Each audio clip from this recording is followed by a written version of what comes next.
meilleure actrice décernée dimanche à Olivia Colman récompense une comédienne à la trajectoire fulgurante, qui a la particularité d'avoir déjà interprété 2 reines sur les écrans, dont la souveraine britannique Elizabeth II.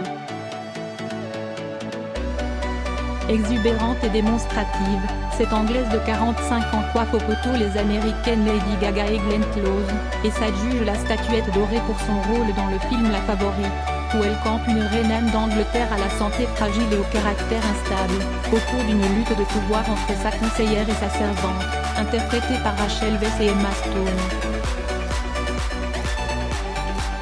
C'est honnêtement assez stressant. C'est drôle. J'ai un Oscar, a lancé Olivia Colman, visiblement surprise au moment de recevoir le précieux sésame.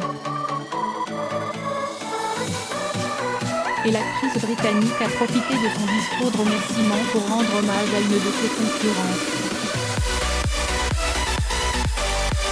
Glenn Close, tu as été mon idole pendant si longtemps. Je ne voulais pas que ça se passe ainsi, a-t-elle dit à la comédienne de 71 ans, repartie bredouille, pour la 7e fois, de la cérémonie des Oscars. Dans cette comédie dramatique se déroulant dans l'Angleterre du XVIIIe siècle, Olivia Colman donne vie à cette monarque souvent oubliée grâce à une performance percutante. Un rôle qui a permis à cette mère de 3 enfants d'entrer dans le cercle très fermé des artistes britanniques s'étant vu confier la mission d'incarner une figure royale. Une étiquette prestigieuse qu'elle préfère relativiser. Les personnages que j'ai eu la chance de jouer, bien d'autres actrices auraient pu les jouer, a-t-elle déclaré dans une émission réalisée par l'acteur écossais David Tennant, l'un de ses amis, disponible en podcast. Je me dis souvent que les gens vont s'en rendre compte. Elle use de la même franchise pour décrire les problèmes de poids ou les traumatismes de la reine Anne, qui, malgré ses 17 grossesses, n'a pas vu un seul de ses enfants atteindre l'âge adulte. Elle se sent lourde. Elle se sent laide. Tout le monde meurt, tout le monde la laisse, a-t-elle déclaré au Sunday Telegraph. Après toutes ces tragédies, je pense que vous pouvez tout vous permettre.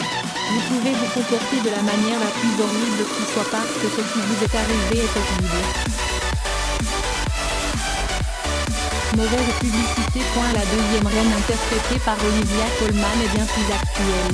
Dans la 3e saison de The Crown, la série diffusée par Netflix, on la retrouvera sous les traits d'Elizabeth II, la monarque britannique, sur le trône depuis 66 ans.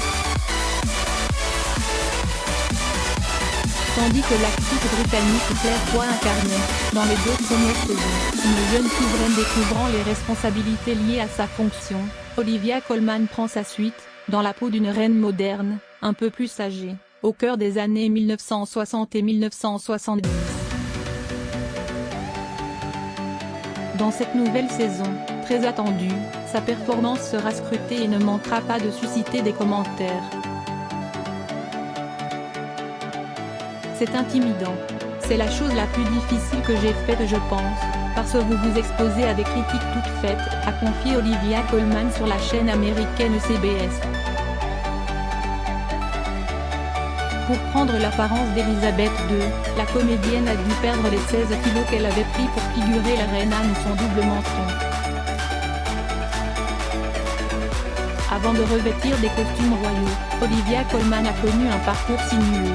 Elle se souvient avec effroi de son apparition dans une publicité pour des crédits automobiles en 2004, qui, de son propre aveu, a failli ruiner sa carrière balbutiante. C'est devenu le cauchemar de ma vie, dit-elle encore de ce spot qui, prévu pour seulement quelques diffusions, avait été repris pendant des mois. C'était vraiment pénible. J'ai perdu des boulots, a-t-elle déclaré à David Tennant.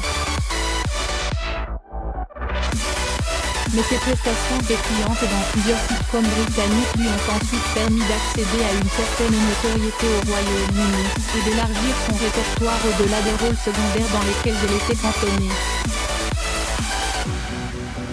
Elle s'est notamment illustrée dans son rôle d'Ellie Mae, inspectrice tenace et dévouée dans la série Broadchurch, pour lequel elle a obtenu plusieurs récompenses.